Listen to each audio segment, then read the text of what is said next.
एक बहुत फनी सा सवाल मैंने लोगों को पूछते हुए देखा है अपने ट्रेनर से। सर कितने रेप्स, सर कितने सेट्स। और बड़े कॉन्फिडेंस से ज्यादातर ट्रेनर्स इस सवाल का जवाब भी दे देते हैं कि बेटा इसके 15 रेप मार लो, 3 सेट मार लो। बेटा इसके 12 रेप मार लो, 3 सेट मार लो। तो मैं उन ट्रेनर से एक छोटा सा सवाल पूछना चाहूंगा कि आप ये जो रेप्स और जो ये सेट्स बता रहे हैं, ये आप किस बेसिस पे बता रहे हैं? आप जो अपने ट्रेनर से ये रेप्स और सेट्स के बारे में पूछ रहे हैं, ये आप क्या दिमाग में रख के पूछ रहे हैं? आपको क्या लगता है आपका ट्रेनर आपको किस बेसिस पे रेप्स और सेट्स बता रहा है? आज की डेट में शायद ही कोई ट्रेनर है जो पूरी कैलकुलेशन करके बताता है। वो मौसम देख के रेप्स बता देते हैं सर, आपको मौसम देख के सेट्स बता देते हैं, जैसा उनका मन आए, जितनी मर्जी आए। बेसिक चीज देख ली, हाँ भैया बंदे को गेन करना है तो इसको जो है हैवी वेट लगवा दो, कम रेप्स अपने आप निकल जाएंगे। कितने रेप्स, कितने किलो से कितने सेट्स, ये मैं आपको आज बताऊंगा साइंस के साथ।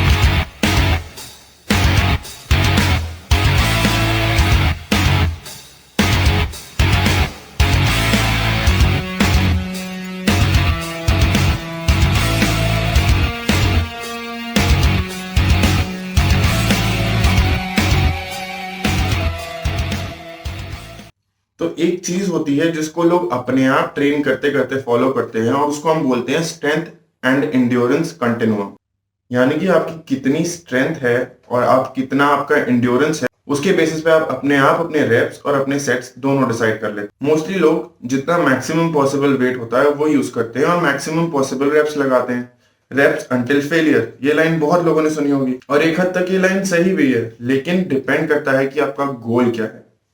मोस्ट कॉमन जो बिलीफ है वो ये है कि अगर आप 2 से 6 रेप्स के बीच में लगाएंगे तो आप स्ट्रेंथ और पावर के लिए ट्रेन कर रहे हैं। इसमें साइज का बहुत ज्यादा ग्रोथ नहीं होगा। हेवी वेट और 2 से 6 रेप्स की बात कर रहा हूं मैं। अगर आप 12 से 15 या 15 से ज्यादा रेप्स लगा रहे हैं लाइट वेट के साथ, तो मोस्ट बिलीव कि आप एंड्योरेंस के लिए ट्रेन कर रहे हैं, आप स्टेमिना के लिए ट्रेन कर रहे हैं। इसमें भी आपको साइज का बहुत ज्यादा फायदा नहीं होगा। और सबसे ज्यादा जो कंड्यूसिव रेप रेंज है जिसको सारे लोग फॉलो कर रहे हैं हर जिम में, वो है 6 से 12 रेप के बीच में। और ये माना जाता है कि 6 से 12 रेप जो है वो मसल हाइपरट्रोफी के लिए एब्सोल्युटली द बेस्ट रेंज है। 6 से 12 रेप में आपसे जितने वेट पे मैक्सिमम कंफर्टेबली सही फॉर्म के साथ निकल रहा है, अगर आप निकालेंगे तो मैक्सिमम मसल हाइपरट्रोफी होगी, मैक्सिमम मसल ग्रोथ होगी, मैक्सिमम साइज गेन होगा। क्या ये चीज सही है या ये गलत है, आज हम इसके बारे में बात करेंगे। तो रैप वर्सेस सेट पे जितनी भी स्टडीज हुई हैं, हमेशा की तरह मैंने वो सारी स्टडीज पढ़ी और अपने कंक्लूजन्स भी ड्रॉ करे हैं उन स्टडीज को इक्वेट करके। देखिए, अगर कोई एक स्टडी कुछ कहती है तो दूसरी स्टडी कुछ और भी कहती है।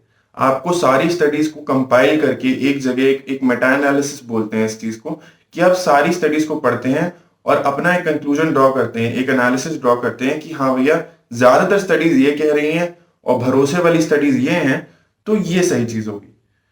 तो ये एक स्टडी मैं आपके सामने रख रहा हूं। तो इस स्टडी के कंट्रोल ग्रुप में 3 कंडीशंस जरूरी थी। पहली ये कि वॉल्यूम जो थी वो इक्वेटेड थी। वॉल्यूम ऑफ एक्सरसाइज क्या होता है वो मैं आपको आगे समझाऊंगा। जो कैंडिडेट्स थे they were training close to failure, यानी कि जब तक उनकी मसल गिव अप नहीं कर देती थी, जब तक वो इतना थक नहीं जाते थे कि उनसे आधा रेप भी और ना निकले, वहां तक वो ट्रेन कर रहे थे। और जो उनका 1 रेप मैक्स था, यानी कि जिस मैक्सिमम वेट से वो एक रेप खींच सकते हैं, उसका एटलीस्ट 30 to 40% वेट वो यूज कर रहे थे हर रेप में। यानी कि अगर मेरा 1 रेप मैक्स चेस्ट प्रेस के लिए 120 किलो है, तो मैं कम से कम हल्के से हल्का रेप भी 36 किलो का लगाऊंगा, क्योंकि 120 किलो का 30% 36 किलो होगा। इसको ध्यान में रखते हुए इस स्टडी ने पाया कि आप कितने भी रेप निकाल लें, चाहे वो कम हो चाहे ज्यादा हो, आपकी मसल ग्रोथ बराबर रहती है। लेकिन मैं फिर से आपको एक चीज पर ध्यान दिलाना चाहूंगा, 30% ऑफ 1 रेप मैक्स, तो इसमें वेट इक्वेट नहीं हुआ है, वॉल्यूम इसमें इक्वेटेड थी और लोग जो है क्लोज टू फेलियर ट्रेन कर रहे थे। ऐसा रियल लाइफ में नहीं होता है। इसीलिए मैंने और इन डेप्थ रिसर्च करी और स्टडीज को ढूंढा और जगह देखा, तो एक और स्टडी मुझे मिली जो स्ट्रेंथ एंड वॉल्यूम को देख रही थी। वॉल्यूम एक तरीके से आप इतना समझ लीजिए, आप समझिए आप इसी को वॉल्यूम बोल रहे हैं कि कितनी आपने टेंशन इकट्ठी करी, कितना आपने अपनी मसल को स्ट्रेस कितना इकट्ठा किया उसके ऊपर। और इस स्टडी में एक्चुअली पाया गया कि 6 से 12 के रेप रेंज में सबसे ज्यादा मसल ग्रोथ हुई। अब आप इस चीज को मान सकते हैं कि 6 से 12 रेप जो मारते हैं उसमें सबसे ज्यादा हाइपरट्रोफी होती है, सबसे ज्यादा मसल ग्रोथ होती है, लेकिन सबसे ज्यादा स्ट्रेंथ नहीं होती। ये पावर लिफ्टर्स के लिए नहीं है, ये स्ट्रेंथ ट्रेनर्स के लिए नहीं है, ये रनर्स के लिए नहीं है, ये उनके लिए नहीं है जो इंड्योरेंस के लिए ट्रेन कर रहे हैं, जो स्टैमिना के लिए ट्रेन कर रहे हैं। ये सिर्फ और सिर्फ बॉडी बिल्डर्स के लिए है जो साइज के लिए ट्रेन कर रहे हैं। ऐसा नहीं है कि साइज के साथ स्ट्रेंथ नहीं आता, लेकिन आपने ध्यान दिया होगा अगर कभी जिम में, तो आप देखेंगे काफी पतले पतले लोग जिनकी मसल सिर्फ टोन्ड होती हैं, बहुत बड़ी नहीं होती, वो 50-50, 30-30 किलो के डंबल उठा रहे होते हैं। और इतने बड़े बड़े बॉडी बिल्डर्स जो 17-18 इंच की बाइसेप लेके बैठे होते हैं, वो 15-20 किलो से ज्यादा डंबल नहीं उठा रहे होते। उसके पीछे का फंडा यही है सर, कि उनको अपने रेप्स रेगुलेट करने होते हैं, उनको अपनी स्ट्रेंथ नहीं बढ़ानी होती, उनको अपनी साइज बढ़ाना होता है। वो एस्थेटिक बॉडी के पीछे जा रहे हैं, वो पावरफुल बॉडी के पीछे नहीं जा रहे हैं। दोनों में फर्क है। तो आते हैं वापस मुद्दे पे, किसको कितने रैप करने चाहिए। अगर तो आप लो रैप रेंज में रहते हैं, यानी कि आप 2 से 6 रैप की रेंज में रहते हैं, तो आप बहुत हैवी वेट जरूर उठा पाएंगे, लेकिन आपकी इंजरी का चांस और आपका मेंटल और फिजिकल फटीग इतना ज्यादा हो जाएगा कि आप परेशान हो जाएंगे, आप बर्न आउट हो जाएंगे। और ये सिर्फ और सिर्फ पावर लिफ्टर्स के लिए रिकमेंडेड है, ये बॉडी बिल्डर्स और फिजिक एथलीट्स के लिए नहीं रिकमेंडेड है, ना ही ये स्टेमिना और एंड्योरेंस एथलीट्स के लिए रिकमेंडेड। और इसमें वॉल्यूम अक्यूमुलेट होने में भी समय लगता है ज्यादा, तो आपको नंबर ऑफ सेट्स बढ़ाने पड़ेंगे अगर आप नंबर ऑफ रेप्स कम कर रहे हैं, to achieve some sort of positive result in muscle growth. So it is better to stay away from this, अगर आपका प्लेन एम जो है बॉडी बिल्डिंग है और बड़ा होना है। अगर आप बहुत ज्यादा रेप्स लगाते हैं, यानी 12 से 15 या उससे ज्यादा रेप्स, तो क्या होगा, आप वेट कम लेंगे, लेकिन आप रेप्स ज्यादा लगा रहे हैं, तो आपकी वॉल्यूम जरूर अक्यूमुलेट हो जाएगी। लेकिन इसमें एक चीज आती है जिसको हम बोलते हैं मेटाबॉलिक एग्जॉशन। एक लिमिटेड, एक सीमित अमाउंट ऑफ एनर्जी होती है आपकी मसल्स में जो एग्जॉस्ट हो जाती है जब आप इस तरीके से एक्सरसाइज करते हैं। और उसके एग्जॉशन की वजह से धीरे धीरे आप देखेंगे, अगर आप हाई रेप वाला वर्कआउट मारते हैं, तो धीरे धीरे towards the end of your workout आप देखेंगे आपके वर्कआउट की क्वालिटी खराब होती जाती है। धीरे धीरे आप जितने रेप्स निकाल पाते हैं वो भी कम हो जाते हैं, जितना वेट उठा पाते हैं वो भी कम हो जाता है। तो इस तरह की रेप रेंज में सिर्फ और सिर्फ इंड्योरेंस और स्टैमिना वाले एथलीट्स के लिए ही रेकमेंड करूंगा। वो एथलीट्स जिनको बहुत बड़ा नहीं होना है साइज में, और उनको इंड्योरेंस की जरूरत है, उनको स्टैमिना की जरूरत है, उनको लास्ट करने की जरूरत है, उन लोगों के लिए ये रेप रेंज बेस्ट है। और अब आ जाते हैं उस रेप रेंज पे जिसका आप सारे लोग, मुझे पता है, इंतजार कर रहे हैं, 6 से 12 का रेप रेंज। अब 6 से 12 के रेप रेंज की बहुत सारी एडवांटेज हैं। सबसे पहली चीज तो इसमें मेटाबॉलिक एग्जॉशन बहुत डिलेड होता है, आपकी एनर्जी जो है वो कंजर्व्ड रहती है।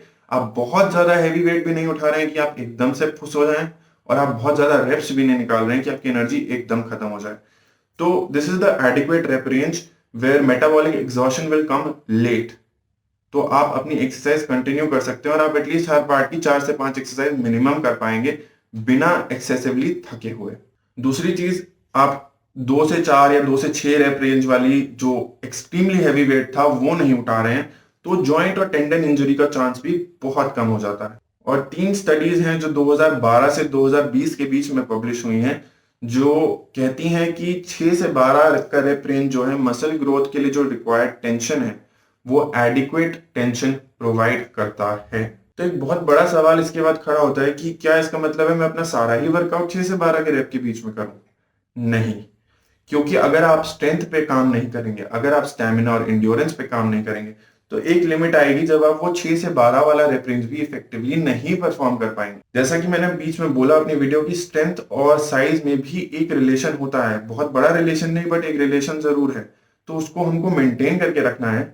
60 to 70% ऑफ योर वर्कआउट, जो 60 से 70% आपका वर्कआउट है, वो 6 से 12 की रेप रेंज में होना चाहिए, और 15 से 20% वर्कआउट आपका लो रेप रेंज में, यानी 2 से 6 की रेप रेंज में, और 15 से 20% आपका वर्कआउट जो है हाई रेप रेंज में, यानी 12 से 15 की रेप रेंज में होना चाहिए।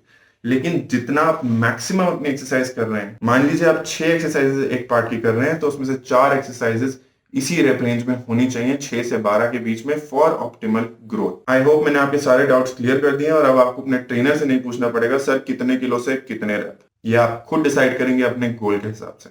अगर आपको और कोई भी डाउट है, आप जरूर मेरे से पूछिए कमेंट्स में, मैं उसका रिप्लाई करने की पूरी कोशिश करूंगा। Thank you for watching. Let's make India fit together.